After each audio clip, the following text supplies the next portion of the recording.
Saludos, estimados estudiantes del curso Salmos Mesiánicos. Voy a hacer una breve introducción al curso de los Salmos. Los Salmos están en la parte de la Biblia relacionada con los libros poéticos. Es parte del Antiguo Testamento y junto con Job, Proverbios, Eclesiastés y Cantares, forma parte de los libros de poesía. Los salmos son la colección de himnos y oraciones usadas por el pueblo de Israel en el templo. Reafirmaban Con estos salmos, se reafirmaba la confianza en el amor y la fidelidad de Dios y su compromiso para servirle. Los salmos representan la colección de poesía lírica más extensa que se ha conservado desde la antigüedad, poesía de carácter religioso. Los salmos expresan con piedad y reverencia, pero a la vez con franqueza y valentía, sentimientos de gozo y sufrimiento, de miedo y seguridad, de victoria y tragedia, de duda y confianza, de angustia y de esperanza. Los salmos nos muestran lo que sienten y piensan las personas en diferentes situaciones y peligros. Los escritores se hallaban entre la vida y la muerte, víctimas de enemigos crueles y despiadados, o traicionados por sus amigos, y obligados a lidiar con los peligros impuestos con la naturaleza en sus viajes. Algunos ejemplos de esto podemos verlo en David cuando estaba huyendo de tanto de Saúl como de Absalón.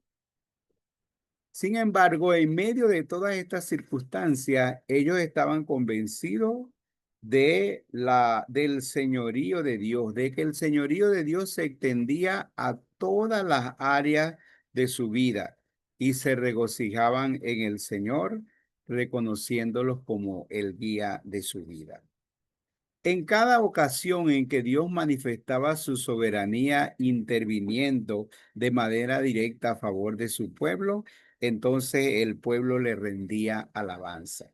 Cuando no parecía que Dios estaba dispuesto a intervenir, entonces expresaban su pesar por la encrucijada y oraban con mayor fervor.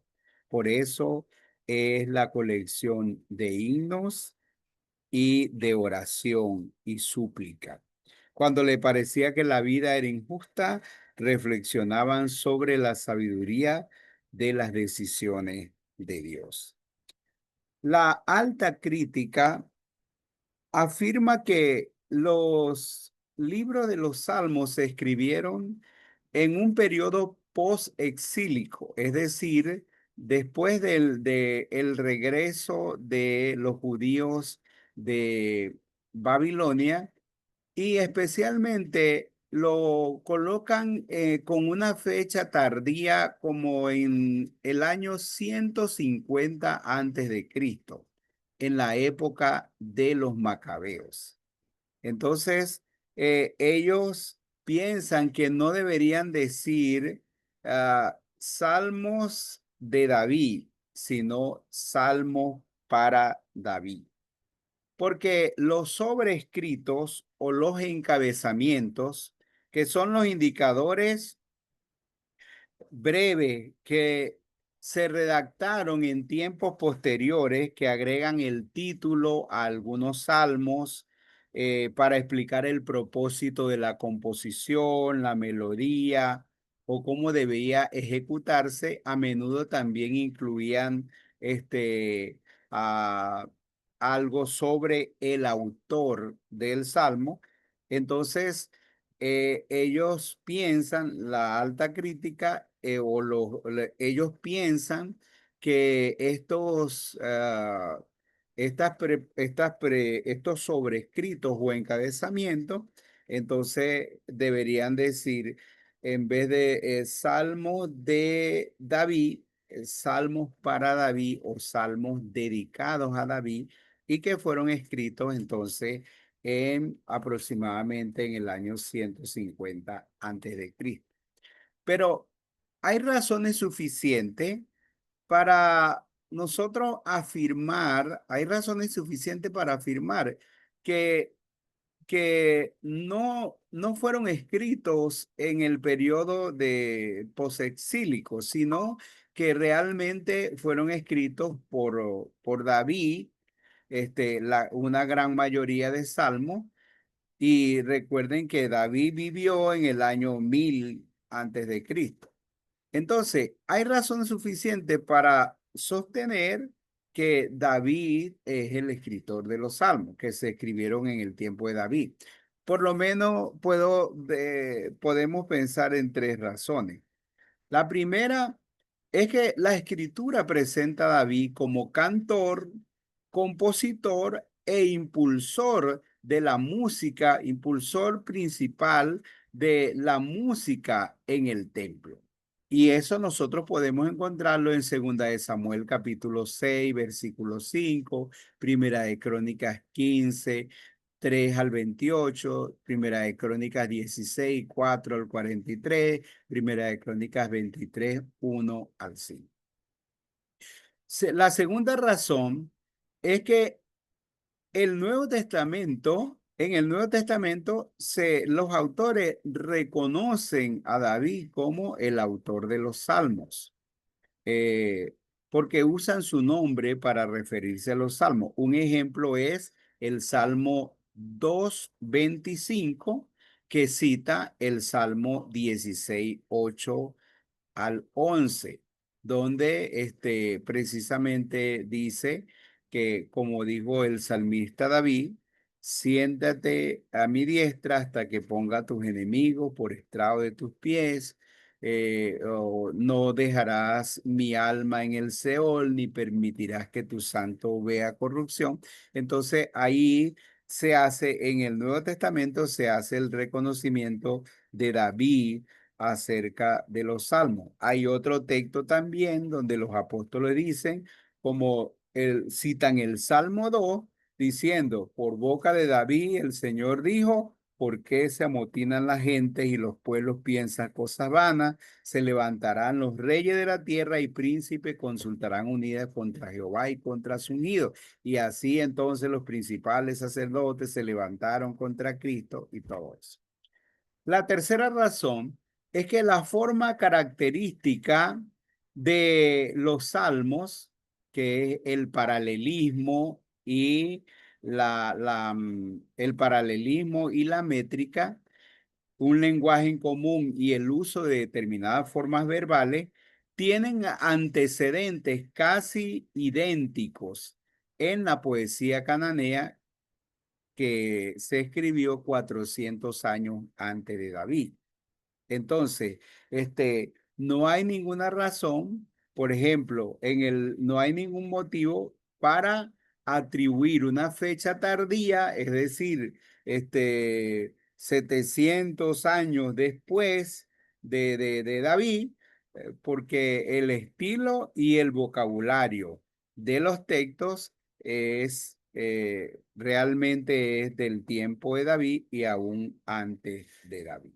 Entonces, por esas tres razones, se puede afirmar que los salmos fueron escritos por David, ¿verdad? En el tiempo de David y no 700 años después.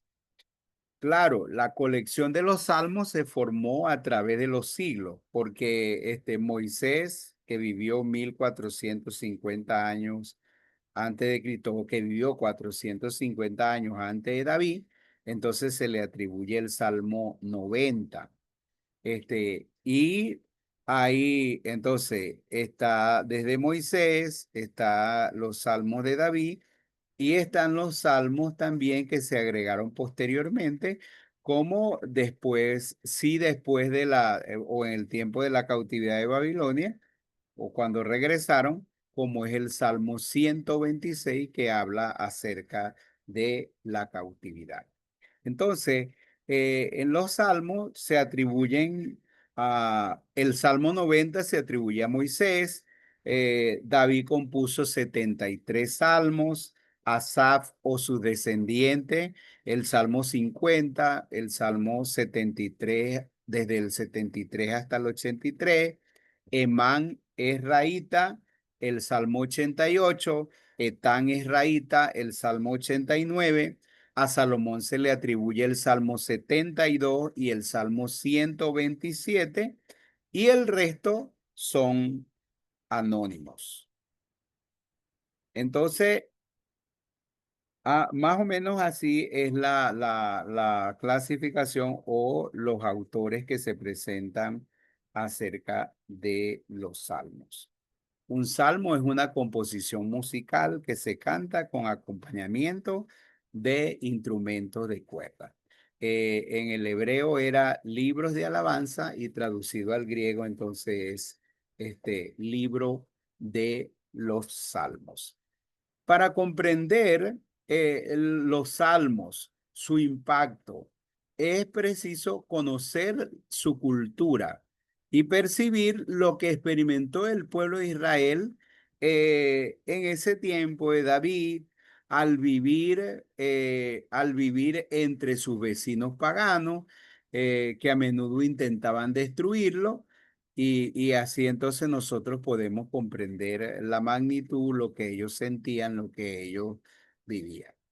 El salmo entonces es un himnario que abunda en indicaciones sobre las melodías, los instrumentos musicales, y algunos están incluidos en los sobrescritos que acompañan al salmo. No son meros poemas contemplativos, sino que himnos y oraciones compuestos para que el pueblo cante y ore. En consonancia con esto, la métrica y el acompañamiento musical contribuían mucho más que otros géneros a que la gente memorizara los textos bíblicos. Y eso es algo muy interesante, porque yo pensando en los salmos, entonces recordé que yo me sé muchos salmos. Y me sé muchos salmos porque cuando yo recibí a Cristo a los 13 años, cuando estaba en la iglesia, el pastor le puso melodía a muchos salmos y nosotros cantamos muchos salmos. Por ejemplo, yo me aprendí el Salmo 2, decía, porque se amotinan las gentes y los pueblos piensan cosas vanas, se levantarán los reyes de la tierra y príncipes consultarán unidos contra Jehová, contra su ungido, diciendo, rompamos su ligadura y echemos de nosotros su cuerda. El que mora en los cielos se reirá y el Señor de ellos se burlará. Luego hablará a ellos en su furor y con su ira los turbará. Y si, entonces me aprendí el Salmo 3 porque el pastor tenía un himno que decía, ¿hasta cuándo, Jehová, me olvidará para siempre? ¿Hasta cuándo esconderás tu rostro de mí? Y así sucesivamente. Entonces me aprendí el Salmo 4 porque cantábamos, respóndeme cuando clamo, oh Dios de mi justicia. Cuando estaba en angustia, tú me hiciste ensanchar. Ten misericordia de mí y oye mi oración. Ten misericordia de mí y oye mi oración. Hijo de los hombres, ¿hasta cuándo volveréis mi honra en infamia? Amaréis la vanidad y buscaréis la mentira. Sabe pues que Jehová ha escogido al piadoso para sí. El Salmo 5. Escucha, oh Jehová, mis palabras, considera mi gemir, está atento a la voz de mi clamor, Rey mío y Dios mío, porque a ti oraré. Jehová. De mañana oirás mi voz, de mañana me presentaré, delante de ti esperaré. El Salmo 6. Jehová, no me reprendas en tu enojo, ni me castigues con tu ira. Ten misericordia de mí. El Salmo 7. Jehová Dios mío, en ti he confiado, guárdame de todos los que me persiguen, no sea que desgarre mi alma cual león y me destrocen sin que haya quien me libre. Jehová Dios mío, si yo he hecho esto, si hay en mis manos iniquidad, si he dado mal pago al que estaba en paz conmigo, ante libertado, ante libertado, ante libertado, al que sin causa era mi enemigo. Bueno, entonces todos esos salmos los cantábamos y muchos otros. Me aprendí todos esos textos bíblicos porque eran cantos que nosotros entonábamos. Y por eso el acompañamiento musical de los salmos contribuía a que el pueblo se aprendiera la ley del Señor. Fíjense en relación a Jesús y los salmos. Como niño, él debió haber aprendido de su madre María los salmos. Seguro ella los conocía muy bien porque en su Magnífica o en su canto, ella cita sus salmos favoritos. El Salmo 89, 98, 107, 111, 113, 147. Todos esos salmos los cita en su canto. Al cumplir Jesús 12 años y fue al templo, entonces el pueblo de Israel cantaba himnos en su peregrinaje al templo. Cuando estaban en los atrios, en el patio del templo, también tenían cantos que ellos entonaban. Y así en toda la vida del Señor, los salmos, uno ve la importancia de los salmos en la vida de él.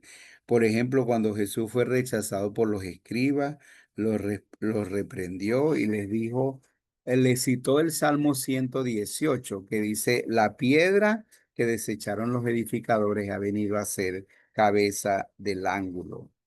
En la cruz, cuando él habló acerca del abandono del Padre, diciendo, Dios mío, ¿por qué me has desamparado?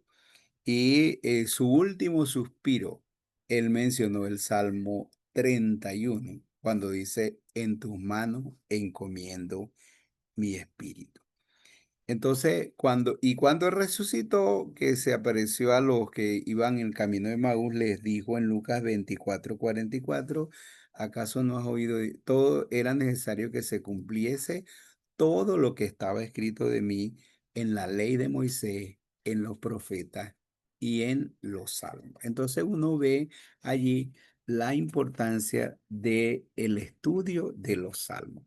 Bueno, yo estoy aprendiendo con ustedes y en este curso aprenderé con ustedes muchas cosas importantes acerca de los salmos, su estructura gramatical y su trasfondo y muchas cosas que podamos aprender acerca de los salmos. Y se conoce como salmos, tendrá un enfoque también en los salmos mesiánicos, porque se conoce como salmos mesiánicos aquellos salmos que hacen alguna referencia a Cristo, a su obra, a su muerte y ahí se puede hablar de salmos mesiánicos, salmos que tienen un gran contenido acerca del Mesías, como el Salmo 22.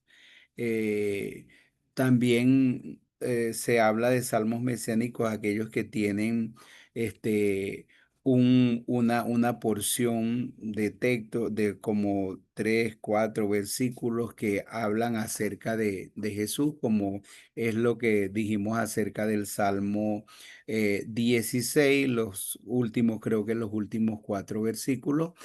Y algunos salmos que presentan un solo texto o una frase que se relaciona con Cristo. Y en el Nuevo Testamento, entonces, es citada como un cumplimiento de la profecía acerca de Cristo. Entonces, hay muchos salmos que el autor está expresando sus sentimientos, sus pensamientos, y en algún momento entonces habla acerca de Cristo, y todas estas cosas son interesantes en el estudio de los salmos.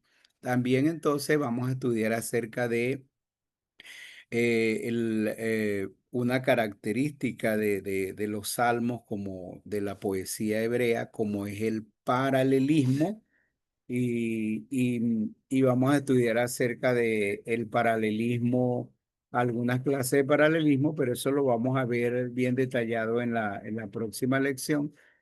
Y de otra figura que es el quiasmo, que es cuando se habla de alguna frase o un pensamiento este, paralelo, pero que se usan en forma de contraste o contraria. Así como, por ejemplo, cuando se dice ah, uno para todos y todos para uno.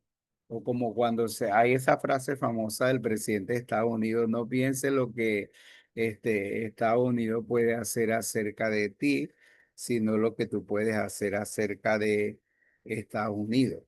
Y así muchos otros textos bíblicos que nosotros vamos a ver en, eh, en los salmos. Entonces, vamos a estudiar acerca de eso en este estudio que vamos a realizar. Yo estoy organizando cómo vamos a hacer el estudio, cómo vamos a hacer el ensayo, el reporte de lectura. Les dije que iban a hacer un estudio devocional de un salmo. Muchos escogieron el salmo, pero estoy pensando en que podamos hacer de una página, porque les dije que hicieran un estudio devocional de 3 páginas, pero estoy pensando que en lugar de eso, escriban 3 devocionales de una página cada uno. Es decir, si usted escogió el Salmo 23, escriba 3 devocionales sobre el Salmo 23, porque los devocionales, usted va a escribir va a tomar una verdad, se va a enfocar en esa verdad, y va a desarrollar un tema basado en eso que sea corto. Y entonces, pero todas estas cosas las vamos a ir explicando en las próximas clases, porque queremos que, además de estudiar el libro de los Salmos, podamos aprender a escribir devocionales en este curso. Bueno, que Dios los bendiga, y espero que este curso sea de gran aprovechamiento para todos.